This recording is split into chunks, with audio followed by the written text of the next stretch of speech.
হাতের রেখায় মানুষের ভাগ্য থাকে না, মানুষের ভাগ্য থাকে তার কর্মে। আর যেখানে পরিশ্রম নেই সেখানে সাফল্যও নেই।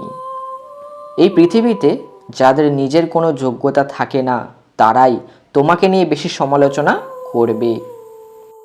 আর একটা কথা সর্বদা মনে রেখো, তোমাকে নিয়ে সমালোচনা তারাই করবে যাদের নিজের ভালো কাজ করার ক্ষমতা নেই এবং যারা তোমার ভালো কোনোদিনও দেখতে পারে না।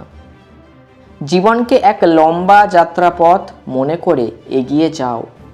তোমার উদ্দেশ্য ঠিক থাকলে একদিন সঠিক পথের সন্ধান তুমি পাবেই।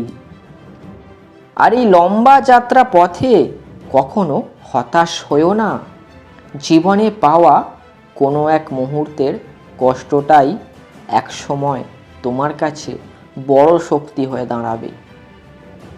তাই চেষ্টা কখনো ছাড়া উচিত নয়, কারণ চাবিগুচ্ছের শেষ চাবিটাই হয়তো তোমার করা পরিশ্রমের ফল প্রদান করবে তোমাকে।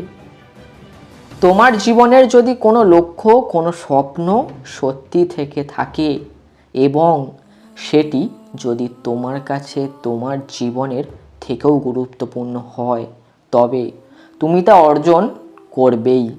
পৃথিবীর কোনো বাধাই তোমাকে থামাতে পারবে না। এই পৃথিবীতে গরিব হয়ে জন্মানো কখনোই পাপ নয়, কিন্তু ওই গরিব হয়েই নিজের ভাগ্যকে দোষ দিতে থাকা আর পরমেশ্বরকে দোষ দিতে থাকা এবং অবশেষে মৃত্যুবরণ করা অবশ্যই পাপের। তাই ওঠো, জাগো, কিছু করে দেখাও এই সমাজের সকল মানুষকে। প্রমাণ করে দাও, হ্যাঁ তুমিও পারো কিছু করতে আর 5টা সফল মানুষদের মতো।